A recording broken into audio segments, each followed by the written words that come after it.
Allah Bapa, Allah yang kami tinggikan di dalam nama Yesus Kristus. Kami bersyukur untuk pagi hari yang Tuhan berikan, untuk kemurahan Tuhan yang terus melingkupi kehidupan kami. Tuhan boleh bangunkan kami di pagi ini dalam keadaan sehat. Berkati kami Tuhan. Biarlah setiap pujian yang sudah boleh kami persembahkan menjadi dupa yang harum di hadirat Tuhan. Dan karena kami tahu Bapa, Kau Allah yang bertahta di atas setiap pujian. Kami bersyukur kami mengenal Allah yang tidak pernah berubah dari dulu, hari ini, sampai selama-lamanya. Yaitu Tuhan Yesus Kristus yang telah menjadi juru selamat kami. Roh Kudus turun atas kami supaya kami diberikan pemahaman akan kebenaran firman Tuhan. Terpujilah Engkau Bapa, di dalam Yesus Kristus kami berdoa dan bersyukur kepadamu. Amin. Bapak Ibu Saudara yang dikasihi Tuhan, firman Tuhan yang menjadi renungan kita sebagaimana yang sudah ditentukan setiap bulannya lewat Kingdom Family Indonesia, di mana pada bulan ini temanya tetap berjuang mempertahankan kemerdekaan sejati dengan iman pada Kristus. Kami ambil dari Yohanes 8 ayat 31 sampai 36. Alkitab terjemahan baru. Demikian firman Tuhan. Lembaga Alkitab Indonesia memberikan perikop kebenaran yang memerdekakan. Lalu Yesus berkata kepada orang-orang Yahudi yang telah percaya kepadanya, "Jikalau kamu tetap dalam firman-Ku, kamu benar-benar murid-Ku, dan kamu akan mengetahui kebenaran, dan kebenaran itu akan memerdekakan kamu." Jawab mereka, "Kami adalah keturunan Abraham dan tidak pernah menjadi hamba siapapun. Bagaimana engkau dapat berkata, kamu akan merdeka?"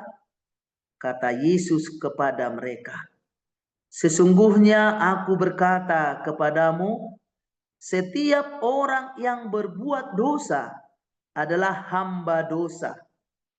Hamba tidak selamanya tinggal dalam rumah, tetapi anak tinggal dalam rumah selamanya. Jadi, apabila anak itu memerdekakan kamu, kamu pun benar-benar merdeka." Sedemikian pembacaan firman Tuhan dari Yohanes 8 ayat 31 sampai 36. Bapak Ibu Saudara yang dikasihi Tuhan, bicara tentang kemerdekaan. Banyak pengertian orang dalam pemahaman dunia, kemerdekaan itu adalah sesuatu kondisi kebebasan, ada dalam situasi tidak tertekan, berdiri sendiri, atau tidak tergantung atau dikendalikan oleh orang lain, atau tidak terikat kepada siapapun. Dan itu yang dilakukan oleh para pejuang-pejuang kemerdekaan, termasuk apa yang dialami oleh Indonesia. Tetapi yang mau kita dalami dalam hal ini, bagaimana kemerdekaan yang sesungguhnya menurut Alkitab atau menurut Kristen, di mana dikatakan kepada kita tetap berjuang mempertahankan kemerdekaan sejati.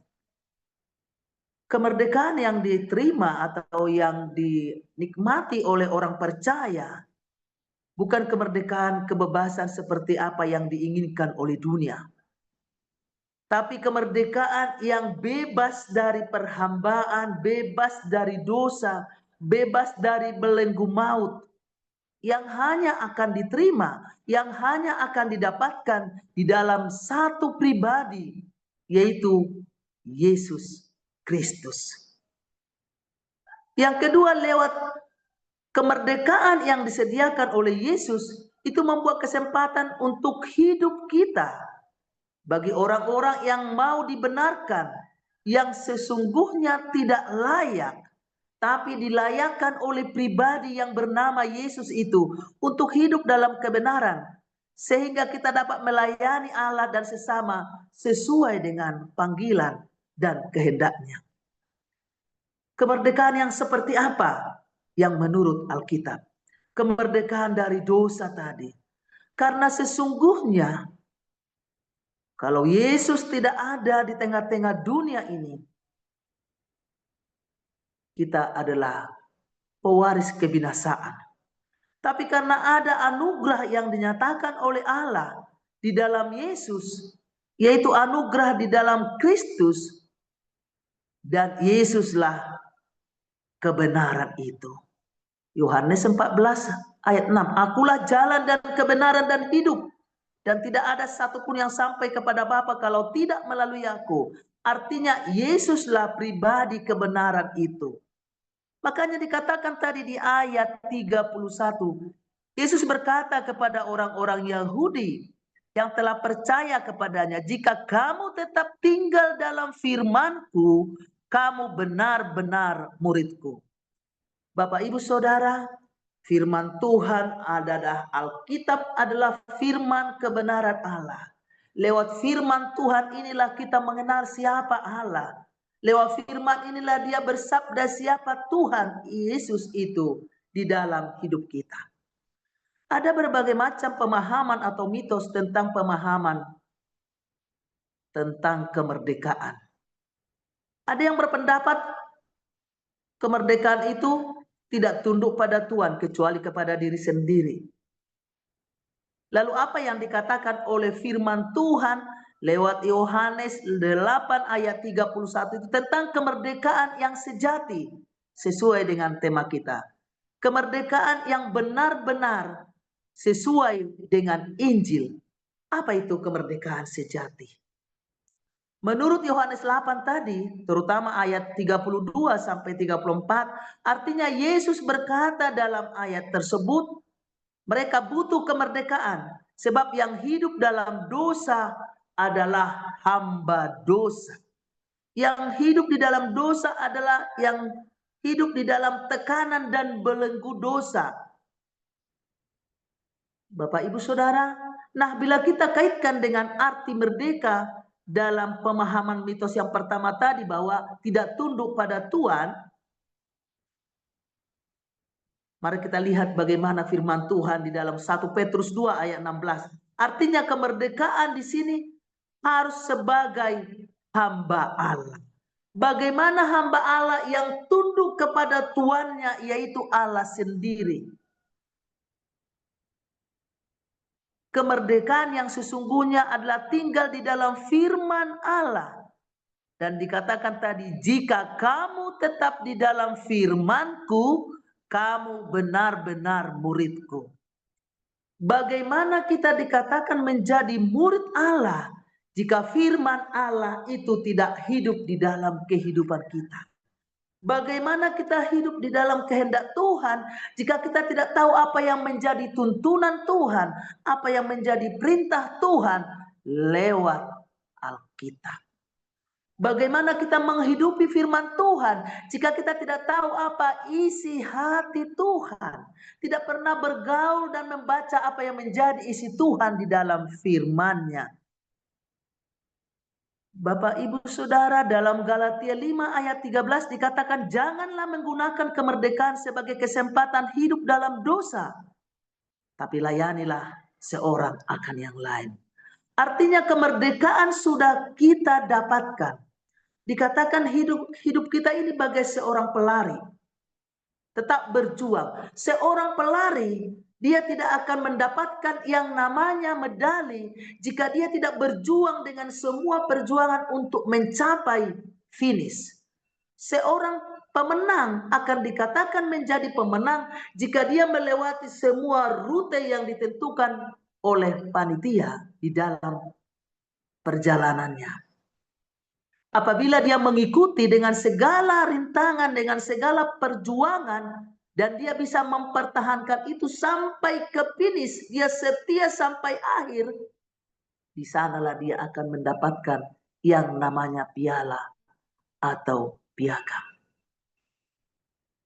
Kebetulan saya dulu adalah seorang pelari waktu masih SMA untuk Provinsi Sumatera Utara. Dalam perjuangan itu kita dituntut bekerja keras. Dan tidak akan kita dapatkan yang namanya pedali jika kita hidup di tengah atau setengah. Udah berjuang separuh jalan, setengah udah capek tinggal, tidak akan mampu. Tidak akan bisa jadi pemenang. Tapi mengikuti semua rintangan, tantangan itu dan setia sampai akhir. Jika kita sudah mendapatkan medali itu, untuk bisa meraih lagi, perlu perjuangan untuk mempertahankan. Orang bijak berkata, untuk meraih sesuatu itu mudah. Tapi untuk mempertahankan apa yang sudah kita raih, itu butuh perjuangan dan pengorbanan. Bapak Ibu Saudara, apa yang sudah Yesus sediakan, apa yang sudah Yesus korbankan, dengan dia berkinosis, meninggalkan tahtanya yang maha kudus, dengan dalam kerendahan yang sehina-hinanya, dia mati, disalibkan, dan bangkit. Dan itulah yang menjadi jaminan keselamatan bagi setiap orang percaya untuk mendapatkan yang namanya hidup kekal. Itulah kemerdekaan yang sejati bagi orang percaya, yaitu kemerdekaan yang mau dipimpin oleh iman di dalam Yesus Kristus. Bapak Ibu Saudara, jika kita lihat di dalam Roma 6 ayat 16 sampai 17. Menurut ayat ini kita berpikir bebas dan merdeka. Padahal kita terbelenggu di dalam dosa yang akan memimpin kita kepada kebinasaan. Tapi jika kita taat, dikatakan tadi di ayat 32. Dan kamu akan mengetahui kebenaran. Dan kebenaran itu akan memerdekakan kamu. Sesungguhnya kemerdekaan itu hanya ada di dalam pribadi Yesus sendiri. Dan kebenaran itu adalah Yesus sendiri. Makanya dikatakan, tapi jika taat pada kebenaran, taat kebenaran akan dipimpin kepada kehidupan. Tapi jika terbelenggu di dalam dosa akan membawa kebinasaan. Taat kepada kebenaran akan dipimpin kepada kehidupan yang merdeka. Dulu memang kita adalah hamba dosa. Tapi setelah mengenal Kristus kita menjadi hamba kebenaran. Makanya dikatakan jangan mau diperhamba oleh dosa itu. Karena Yesus sudah mengalahkan kuk perhambaan itu. Sekarang hiduplah sebagai orang merdeka. Hiduplah sebagai orang-orang yang sudah ditebus oleh Allah. Jangan mau lagi diperhamba, diperbudak, dibelenggu oleh dosa. Bapak Ibu Saudara, ada dua perhambaan, yaitu hamba dosa dan hamba kebenaran. Hal ini menghancurkan mitos yang pertama tadi bahwa tunduk pada Tuhan. Namun memiliki Tuhan yang benar. Tidak ada seorang pun yang bisa berdaulat merdeka atas hidupnya sendiri. Dan tidak ada orang atau negara yang bisa mengatakan mereka merdeka sendiri. Harus ada pengakuan dari orang lain. Dia akan menjadi hamba akan sesuatu. Yang pertama tadi, bagaimana? Apa itu kebenaran? Kemerdekaan yang sejati. Yang kedua, lewat Yohanes 8 ini ayat 31 sampai 36. Yang poin yang kedua, mengapa hanya di dalam Kristus kita menerima kemerdekaan yang sejati? Tadi Yohanes 14 berkata, akulah jalan dan kebenaran dan hidup. Tidak seorang yang sampai kepada Bapa kalau tidak melalui aku. Artinya ini satu jaminan bagi kita bahwa keselamatan itu, kebenaran itu hanya ada di dalam satu pribadi yang bernama Yesus. Itu yang dikatakan Yohanes tadi. Yohanes 8 ayat 35 sampai 36. Hamba tidak tetap tinggal di dalam rumah, Tetapi anak di rumah, hamba di sini dikatakan budak. Dia tidak tinggal di rumah. Ini adalah pemahaman pemikiran yang mendalam. Artinya manusia di luar Kristus, kita sudah diangkat menjadi anak-anak Allah. Artinya yang berhak untuk hidup tinggal bersama dengan Allah, yang berhak menikmati kemurahan Allah. Tapi budak, hamba yang tinggal di luar rumah, itu bagai manusia yang di luar Kristus, seperti budak. Sebab nasib budak tidak pasti. Hidup dalam kekhawatiran, hidup dalam keraguan-raguan. Tapi anak, apa yang dimiliki oleh bapaknya akan diwarisi oleh anaknya. Anak tinggal di dalam rumah, tapi budak tidak. Ibaratnya seorang anak dikasihi, diterima, dimiliki, disayang, mendapat ketenangan, mendapat perlindungan, ada jaminan bahwa apa yang dimiliki oleh Bapa menjadi waris adalah anak. Sekarang kita sudah menjadi anak-anak Allah. Jika kita hidup di dalam kebenaran itu yang dikatakan oleh tema kita yang luar biasa. Tetaplah berjuang. Bapak, Ibu, Saudara, apakah kalau kita sudah diain menjadi anak Allah, sudah diangkat menjadi anak Allah, kita bebas dari seteru, kita bebas dari masalah, kita bebas dari persoalan? Tidak pernah ayat itu mencatat dalam Alkitab. Tapi semakin kita dekat kepada Tuhan, semakin banyak tantangan yang kita hadapi. Dan di sanalah kita ditampi oleh Tuhan. Bagaimana anak itu sungguh-sungguh untuk hidup seturut sesuai dengan apa yang Tuhan kehendaki. Makanya dikatakan hanya di dalam Kristus kita menerima kemerdekaan. Pintu surga terbuka hanya di dalam Yesus Kristus. Harapan orang percaya ada di dalam percaya kepada Yesus Kristus. Makanya dikatakan di dalam poin yang kedua ini, untuk poin 2a, kemerdekaan datang melalui Kristus. Sebab di dalam Kristus kita ditebus menjadi anak Allah untuk masuk dalam keluarga Allah. Seorang anak berkata, saya bagian dari keluarga Allah. Kita bisa berkata, saya adalah anak Allah. Yohanes 1 ayat 12, diberi kita kuasa supaya menjadi anak-anak Allah. Artinya di dalam Kristus kita diterima, bukan karena kinerja kita, bukan karena kehebatan kita.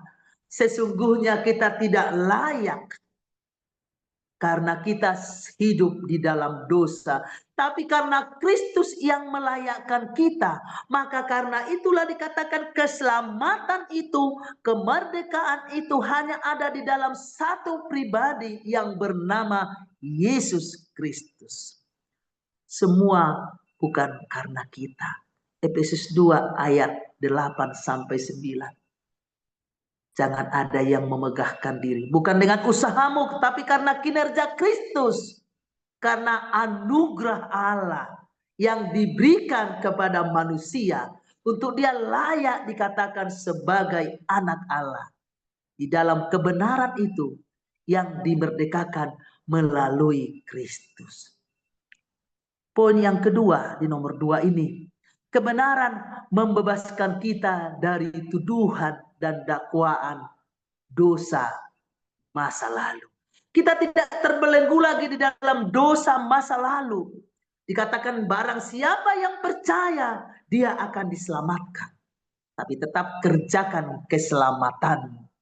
Jika kita pun berbuat baik, jika kita pun melakukan sesuatu hal yang baik, bukan kita untuk mencapai surga, tapi kita melakukan itu karena kita merenungi betapa Tuhan anugerahnya di dalam Yesus Kristus yang sudah melayakkan saya, yang tadinya saya tidak layak.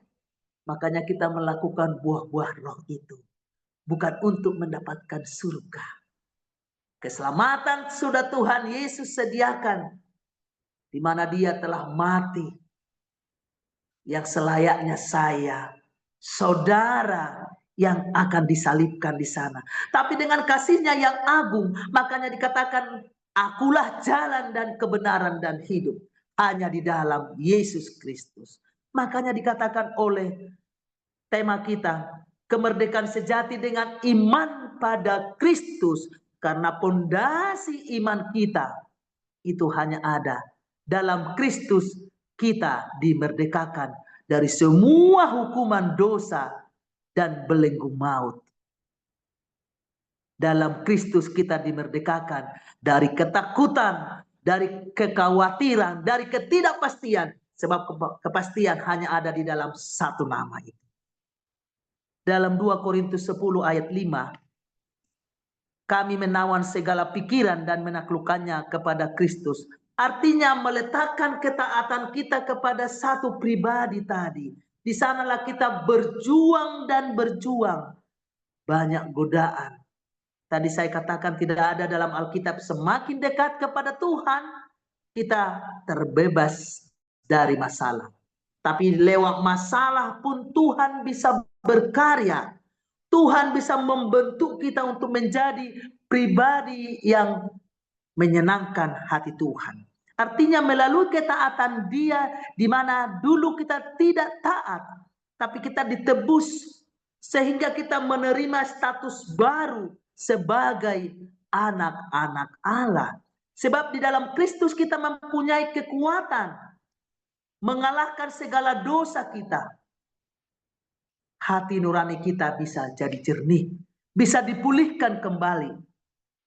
Kebenaran itu yang Yesus sendiri membebaskan kita untuk sekarang hidup bagi Tuhan. Makanya dikatakan jangan mau lagi diperhamba oleh kuk perhambaan itu. Tapi biarlah terus tertuju kepada satu pribadi itu. Bapak, Ibu, Saudara, tadi kita ungkap ada 2 mitos. Mitos yang kedua, kemerdekaan adalah apa yang ingin atau hasrat kita lakukan. Itu pandangan dunia tadi. Tapi kemerdekaan yang sejati adalah apa yang menjadi tujuan kita diciptakan. Apa tujuan hidup kita?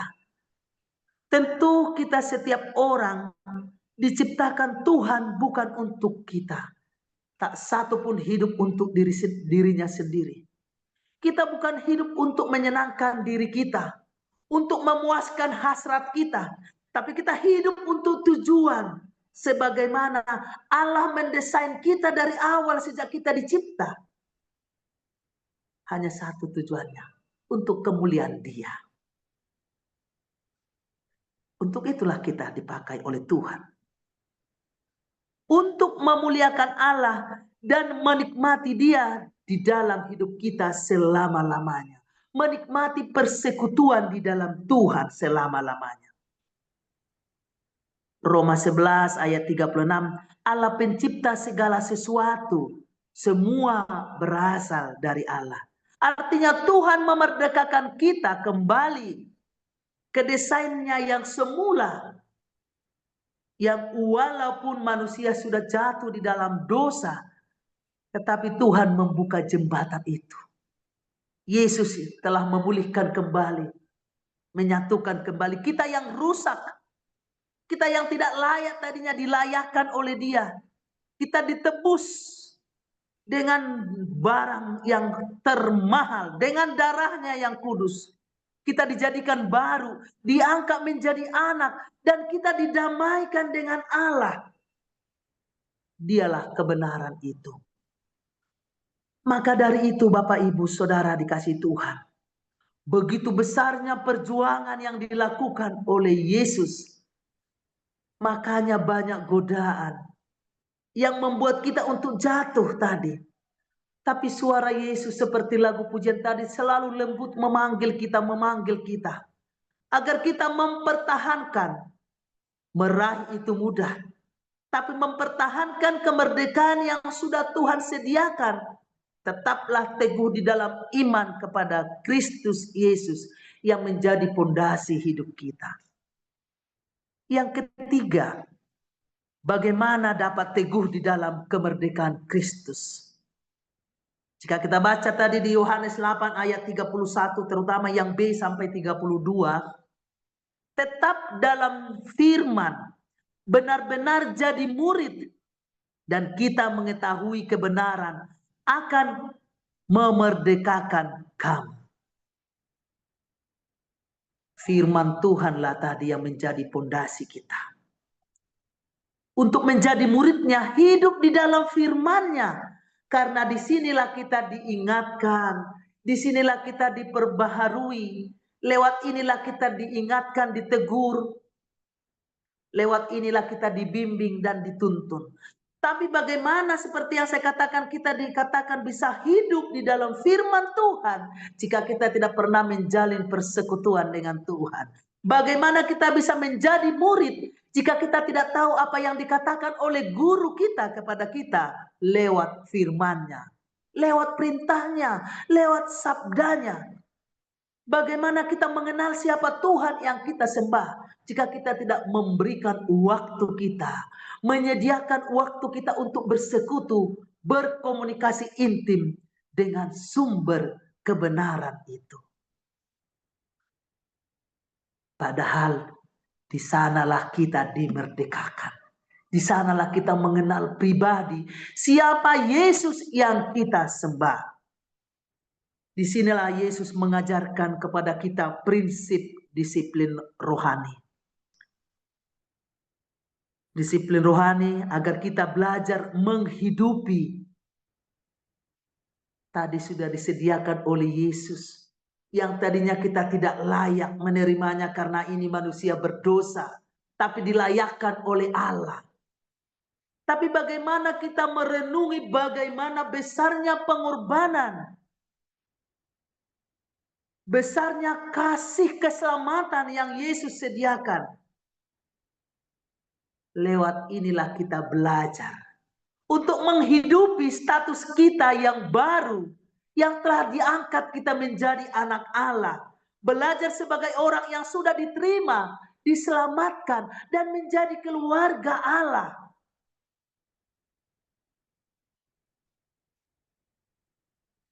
Saya bangga dan bersyukur masuk dalam komunitas Kingdom Family Indonesia. Karena saya merasa dengan saya bergabung banyak hal dan banyak hal yang sangat saya dapatkan, saya pelajari lewat komunitas ini. Bertemu dengan para hamba Tuhan yang luar biasa. Memberikan pemahaman, semakin mengerti betapa besar kasih Tuhan yang saya nikmati dalam hidup saya. Siapa sih saya? Tapi Tuhan memakai saya. Lewat kebebasan datang dari disiplin rohani tadi. Disiplin kerajinan kita. Termasuk bagaimana rutinitas kita. Para hamba Tuhan yang ada lewat Kingdom Family Indonesia. Bisa membaca firman, bisa bersekutu setiap pagi di saat orang masih dalam istirahat. Tapi kita terlebih datang dalam hadirat Tuhan. Kenapa kita bisa hadir? Karena kita merasa ada kehampaan jika kita tidak hadir dalam hadirat Tuhan. Kita butuh Tuhan. Saya percaya Bapak dan Ibu Saudara yang gabung dalam Kingdom Family Indonesia ini, jika kita bisa hadir dalam ibadah setiap pagi, kita di-charge oleh firman Tuhan setiap pagi yang menjadi makanan nutrisi rohani kita. Sebelum kita melakukan aktivitas kita yang lain, kita diberikan kekuatan. Karena di luar sana, godaan itu begitu besar. Tapi sebelum kita dalam aktivitas tadi, kita di-charge oleh kebenaran firman Tuhan.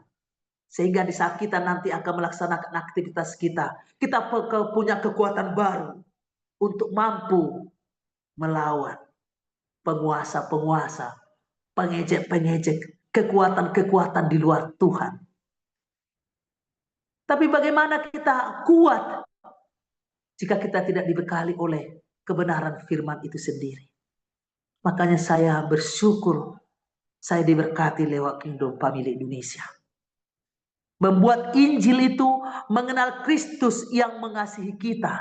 Semakin kita bergaul dengan persekutuan dengan Tuhan, semakin kita melihat, merasakan, mengenal betapa besarnya kasih Allah yang saya terima dalam hidupku. Engkau begitu baik dalam hidupku Tuhan. Apa yang mau saya lakukan selama nafas ini masih ada? Untukmu yang sudah mau berkorban untukku. Untukmu Tuhan yang tidak memandang siapa saya. Yang tidak pernah melihat siapa pribadi saya. Tapi engkau menganggap saya berharga. Yang termahal dalam hidupmu kau berikan kepadaku. Apa yang akan saya berikan kepadamu, Tuhanku yang berkorban untukku. Bapak Ibu Saudara yang dikasihi Tuhan. Lewat Yohanes 8 ini. Terlebih tadi ayat 31b sampai 32.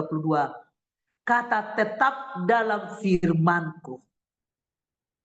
Jadi muridku. Firman tadi tuntunan. Jadi muridku. Seorang murid harus tunduk kepada sang guru. Sang guru itu, sang gembala agung itu, yaitu Yesus Kristus. Dialah kebenaran itu. Banyak godaan. Bapak Ibu, kalau boleh saya satu kesaksian, tahun 90 saya tes jadi angkatan. Seluruh Indonesia nama saya bercokol di atas. Tapi karena saya dipanggil dalam satu ruangan, karena saya Kristen, nama saya gelombang nilai tertinggi saya untuk Indonesia. Tapi karena saya Kristen, saya dipanggil. Dan langsung nama saya hilang. Itulah perjuangan kita sebagai anak Tuhan. Banyak tantangan yang kita hadapi. Tapi jadi muridku dan kamu akan mengetahui, kalau di Yunani ginosko, mengetahui, mengenal kebenaran itu. Kita akan mengenal pribadi kebenaran itu, mengetahui siapa dia yang sudah memerdekakan kita. Jika kita tinggal, jika kita sebagai murid taat kepada sang guru itu. Artinya teguh di dalam Kristus saat menjadi murid. Yang terus menerus menghidupi kebenaran, yaitu Injil Kristus. Karena ada saatnya kata firman Tuhan, kelak ini tidak ada lagi nanti.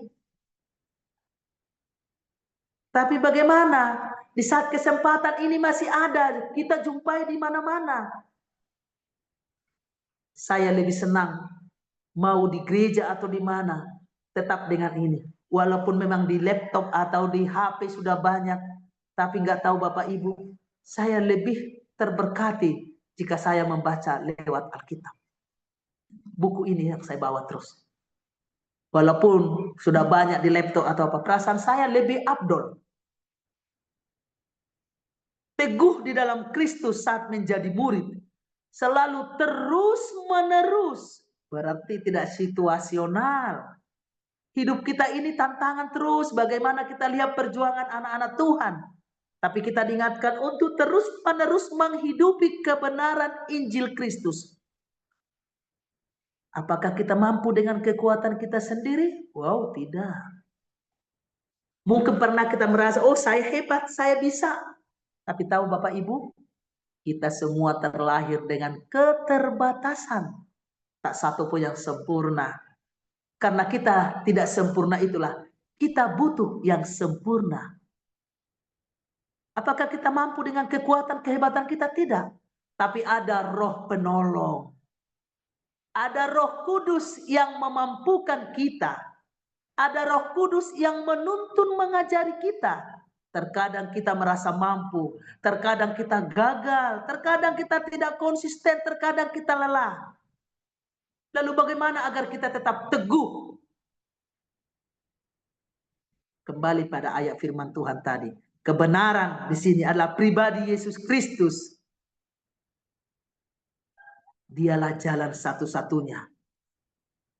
Sebab Allah bukan hanya memberi hukuman, bukan hanya memberikan perintah, bukan hanya memberikan Alkitab ini, namun firman yang menjadi manusia, di mana Allah yang berkinosis tadi, kebenaran itu adalah Yesus Kristus sendiri. Marilah mata kita terus tertuju, pandanglah dan kenalilah pribadi yang agung itu. Pribadi Yesus Kristus itu, sang kebenaran itu yang telah memerdekakan saudara dan saya. Yang memiliki kemerdekaan sejati, yaitu kita hidup tetap di dalam firman Tuhan. Memahami kebenaran itu, selalu ada waktu khusus untuk membaca, merenungkan firman Tuhan dengan pikiran yang jernih. Lewat tuntunan Roh Kudus. Biarlah setiap keputusan dan rencana, peristiwa hidup yang dialami oleh anak-anak Tuhan selalu terkoneksi dengan Tuhan. Selalu bertanya kepada Tuhan. Biarlah setiap rancangan kita, keputusan kita, karena tadi di sanalah kita diteguhkan. Di sanalah kita berjuang akan kemerdekaan kita. Berani melepas sesuatu di dalam hidup kita, tapi serius di dalam keselamatan. Jangan puas hanya menerima keselamatan, sudah disediakan oleh Yesus. Itulah iman yang pasif. Tapi biarlah kita menjadi orang-orang yang sudah mendapat status yang baru itu. Itu masih awal, tapi isilah kemerdekaan itu. Kemerdekaan yang sudah dilakukan oleh Yesus, melepaskan belenggu tadi dengan memperjuangkan iman kita semakin serupa dengan Dia setiap hari. Bapak, Ibu, Saudara, Ibrani 12 ayat 2, mata yang tertuju pada Yesus yang memimpin kita dalam iman untuk membawa iman kita kepada kesempurnaan. Dia yang sudah disalibkan, sudah memperagakan disiplin rohani kepada kita, yang sempurna dan setia sampai mati. Dia yang tidak terbatas mau terbatas. Dia yang kuat mau lemah. Yang sumber berkat rela jadi kutuk demi saudara dan saya, demi dunia, agar kita yang jadi anak, supaya identitas kita menjadi anak Allah aman. Status kemerdekaan kita sebagai anaknya untuk menjadi pewaris kerajaannya. Marilah kita bertobat dari hidup yang diperhamba oleh dosa. Pandanglah Kristus.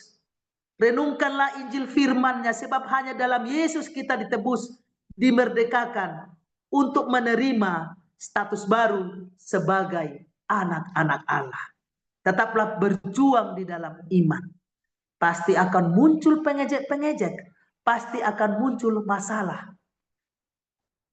Tapi kita diingatkan di Yudas 1 ayat 7 sampai 25, kita diingatkan untuk sungguh-sungguh di dalam Tuhan.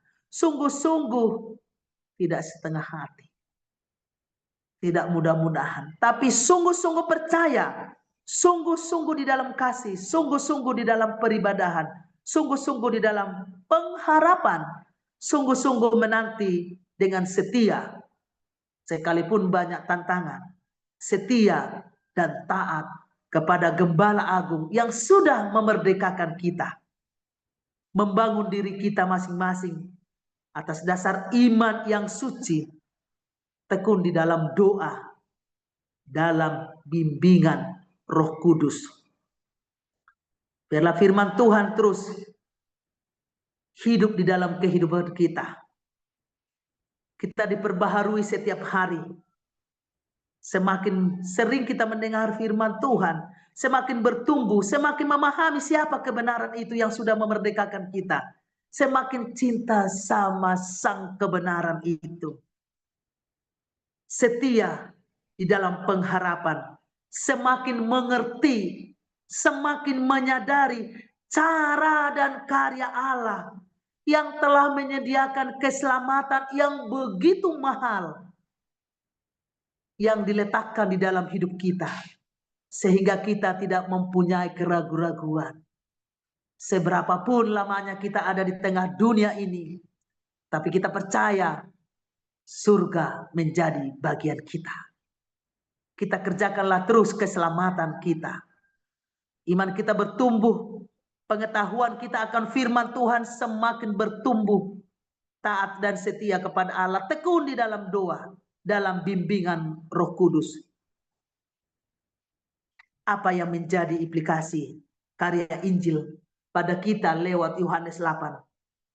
Hiduplah bagi Tuhan dalam Kristus lewat firman-Nya, di mana Yesus adalah kebenaran yang menjadi keselamatan, yang telah memerdekakan kita dari belenggu dosa, yang telah memindahkan kita dari kegelapan kepada terang, yang telah memindahkan kita dari kebinasaan kepada kehidupan kekal. Yang kedua, hidupilah hidup bebas dalam status baru sebagai anak-anak Allah dengan pertolongan Roh Kudus. Yang ketiga, disiplin rohani bukan untuk mendapatkan Tuhan sementara, tapi sarana anugerah untuk mengenal Tuhan yang kita sembah, yang sudah memberikan hidup, menerima kita apa adanya, dan menyediakan yang terbaik. Biarlah kita seperti seorang pelari itu.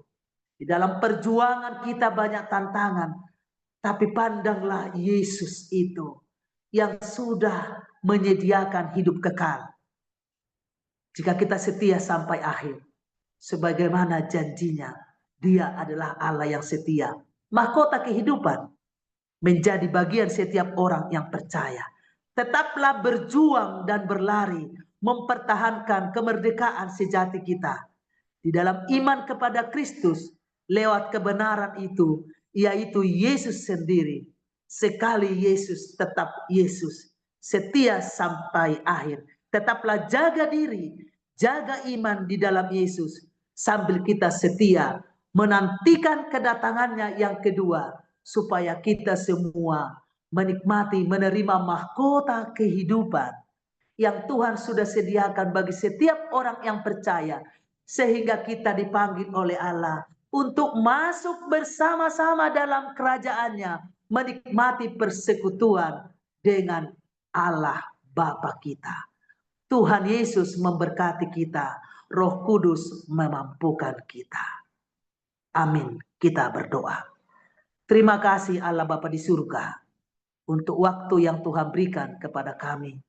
Berkati kami, mampukan kami, tolong kami untuk boleh terus melakukan sesuai dengan kehendak Tuhan, sehingga kami terus menghidupi apa yang Tuhan berikan di dalam hidup kami lewat firman-Mu, sehingga kami merasakan, mengerti betapa besarnya kasih-Mu dalam hidup kami, yaitu yang Kau Yesus, sumber kebenaran yang sudah memerdekakan kami. Di dalam Yesus Kristus kami berdoa dan bersyukur. Amin.